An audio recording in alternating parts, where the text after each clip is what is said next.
Eh ben, bonjour à tous et bienvenue pour un tout nouvel épisode d'Objectif UTMB, épisode 27 à 31, et ça fait quand même 5 semaines d'entraînement que je n'ai pas débriefé. Raison plus, on va voir pourquoi. Et donc du coup, bah là, 7 septembre au 11 octobre, donc il ne s'est pas passé énormément de choses, j'ai rapidement passé aux semaines d'entraînement, donc on voit que plutôt sur la fin, voilà, j'ai un petit peu moins fait. Parce qu'en fait, derrière, j'ai fait 3 grosses semaines. Donc là, du 27, 28, 29, en fait, c'est des semaines d'entraînement qui étaient quand même relativement intenses. On voit d'ailleurs au niveau du cardio, j'étais régulièrement dans les alentours des 80. Malgré que la semaine 27 était quand même beaucoup plus calme, hein. C'est où j'ai fait mon gros bloc de charge. J'avais quand même bien levé le pied quand même la semaine 28 pour pouvoir récupérer, parce que c'est ça qui a été quand même plus intense. Et la semaine 29, pris 2 forêts, donc tu vois, j'ai continué. Puis en fait, la samedi 26, donc c'est une séance d'entraînement que j'ai faite. On voit que j'étais quand même relativement rapide, hein, donc j'ai fait 34 bornes en 2h48. Et en fait, derrière, après cette petite séance-là, en fait, j'ai ressenti une douleur au pied. Que je t'en ai parlé, je vais en parler un petit peu plus en détail juste après, et ce qui fait qu'en fait j'ai levé le pied pendant quand même pas mal de temps. Alors, la semaine dernière, j'ai fait une séance d'ostéo, donc ça devait être le 7 octobre, je crois d'ailleurs, ou peut-être non, le 9 octobre, je suis allé à l'ostéo pour qu'il me remette un petit peu d'aplomb. Alors apparemment, j'avais une jambe plus haute que l'autre voilà, 4 mm, il m'a dit à peu près. Donc bon, je suis jamais allé à un ostéo, c'est assez étrange d'aller dans ce genre de séance. Le manipule, il te fait pas spécialement mal, c'est un peu bizarre, mais bon. Mais toujours est-il que, bon, apparemment, il m'a dit qu'il m'avait redressé, plus ou moins, hein, voilà, il contrôlait un petit peu après, et c'est vrai que la jambe gauche, elle travaille un petit peu plus, hein. J'ai refait quelques séances, parce que là, je filme le 14 octobre. J'ai refait quelques petites séances et c'est vrai que la jambe gauche elle travaille un petit peu plus, donc c'est possible effectivement que la jambe droite est un peu plus haute. Et le pied, j'ai l'impression qu'il est un petit peu mieux redressé, donc là j'ai plus spécialement de douleur, déjà d'une part parce que j'ai vachement freiné l'entraînement, et c'est vrai que du coup ça a l'air quand même d'aller globalement beaucoup mieux. Mais c'est dommage parce que tu vois, j'étais vraiment parti sur vraiment des superbes séances, hein. J'étais plutôt content de moi, hein. C'est vrai que là j'étais régulièrement, tu vois, aux alentours des 12 km/h. Et c'est vrai que c'est plutôt agréable parce que c'est des allures où en fait d'ailleurs je suis quand même plutôt serein. Voilà, c'était plutôt cool. Je ressens aussi, j'ai fait de mémoire une belle séance au seuil, je crois que c'était le 24 octobre, je crois que c'était celle-là. Je ressens direct les bienfaits. Parce que j'ai réussi à bien la faire pour une fois. Et juste après, c'est vrai que mon cardio est un petit peu plus bas sur les séances d'après. Je me sens quand même globalement mieux, donc du coup je vais essayer de voir pour intégrer un petit peu plus de séances au seuil. Donc bon, en tout cas, voilà, ça se passe quand même globalement bien. Donc, alors j'avais remplacé les séances au vélo la semaine 30, hein, là où j'étais un petit peu plus en douleur.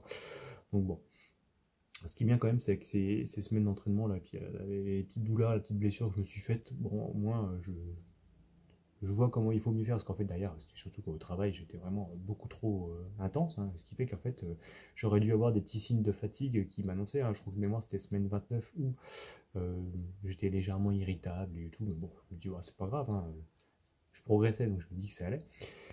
Et puis c'est tombé, quoi. En gros, semaine 30, là, c'était pas bon du tout, j'étais énervé comme jamais, donc bon, c'est tout.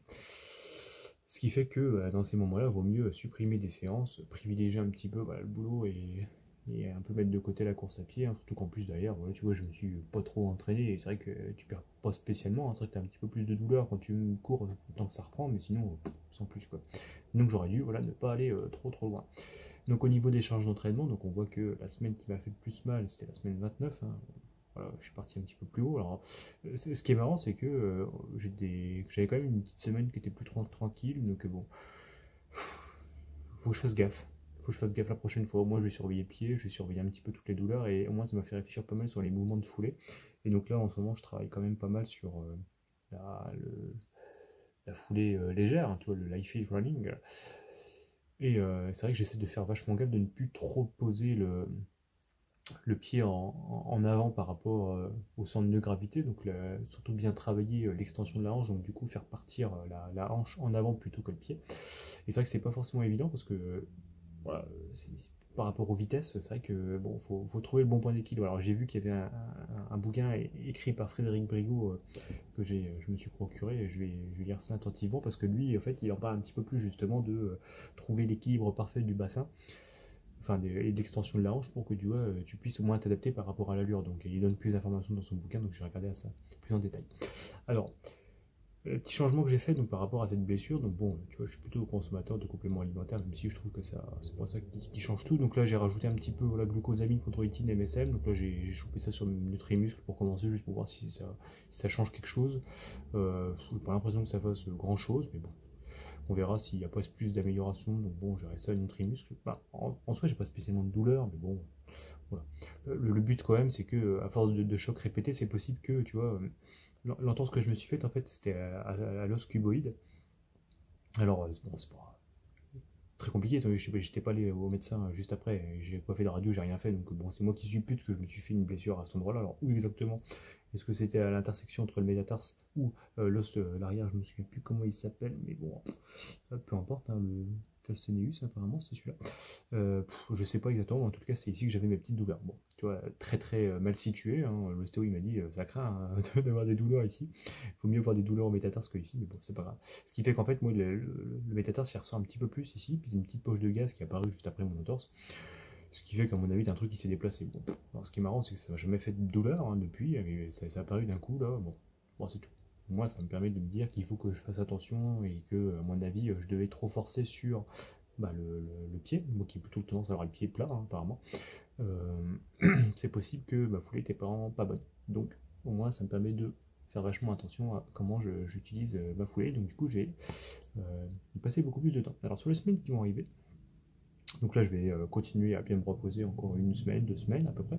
Donc du coup je vais essayer de repenser un peu mon entraînement, parce que mine de rien, il y avait quand même des choses qui m'ont bien, ça m'avait quand même plutôt bien amélioré. Donc ce que je vais faire, c'est que alors, je vais continuer mes entraînements là, bas glycogène, parce que ça marche super bien chez moi, c'est vraiment nickel. Alors je verrai si le mardi je ferai du vélo ou pas, mais en tous les cas je vais continuer un petit peu sur un protocole avec vraiment des grandes longueurs, parce que je trouve ça plutôt appréciable, mais je vais baisser quand même la vitesse, parce que j'allais trop vite, hein. C'est vrai que sur mes millimètres j'étais plutôt à 3,22, 3,25, des fois 3,30, donc je vais essayer plutôt aller à 3,40 voire 3,50 au début, en commençant le cycle, pour aller voilà, viser le 3,30 et réussir à faire 6 fois 1000, parce que mine de rien, moi j'aime bien ces petits trucs là. Après le mercredi, bon, on verra hein, ce que je ferai, hein. Bon, je pense que je vais gagner en force sur les tenues à une route en fort dénivelé, donc ça je vais voir ce que je vais faire exactement. Le jeudi, donc là je continuerai à faire de la Z3, parce que le but voilà, c'est d'aller chercher de la vitesse un petit peu pure, hein, parce que c'est vrai que ça marche quand même plutôt bien chez moi apparemment ce truc là, j'ai bien compris comment ça marche, donc je vais pouvoir travailler là-dessus. Le vendredi, on va y aller plutôt tranquille, et puis après le samedi, voilà, c'est zen, pareil. C'est vraiment des allures très très faibles. Voilà, je vais retirer, je ferai peut-être même plus de 20 minutes SV1. Voilà. Je vais y aller vraiment tranquille. Et je vais essayer de faire vachement gaffe au sommeil aussi. Voilà. Le but, c'est vraiment de bien récupérer et d'avoir des séances de qualité à chaque fois. Le lundi ou le mardi, alors je vais peut-être décaler aussi, hein, peut-être faire mardi, mercredi, je verrai. Et la séance de Z3. Et pour du coup, je pense que je ferai peut-être une petite course là, fin novembre, donc le 29 novembre, il y a le trail de Senlis. Donc c'est un 29 km avec 300 mètres de D+, donc plutôt simple, hein, malgré que voilà, le sentier il a été un petit peu dégueulasse parce qu'à chaque fois il pleut dans ces moments-là. Donc j'ai regardé un petit peu les temps, ce qu'ils font. Donc tu vois, Michel Bowie il nous fait un magnifique 2h11, tu vois le top 10, tu vois, c'est pas non plus des allures très très élevées à ce que j'ai regardé, donc bon. Il y a peut-être moyen de faire quelque chose plutôt sympa si j'arrive à ne pas trop me blesser et puis de faire des entraînements de qualité. Il y a peut-être moyen voilà, de faire un petit résultat plutôt sympa, mais en tous les cas, voilà, là l'objectif c'est plus trop de faire de la performance, c'est vraiment d'aller de rallonger un petit peu, de réussir à pouvoir courir sans douleur, surtout ça, parce que ça m'a fait quand même plutôt peur hein, de me blesser comme une merde. Donc voilà, on va y aller quand même plutôt tranquille et ça me ferait plutôt plaisir de faire une course, puis on verra si ça se passe bien, on va pouvoir taper un petit chrono pour rigoler.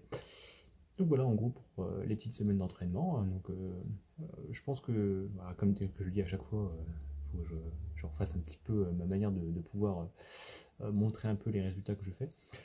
De débriefer mes semaines d'entraînement, c'est vrai que ça manque un petit peu de débriefer chaque séance. Donc ça je vais y repenser pour les semaines qui vont arriver, mieux m'organiser. Voilà, je te remercie de m'avoir écouté, puis je te dis à plus. Ciao.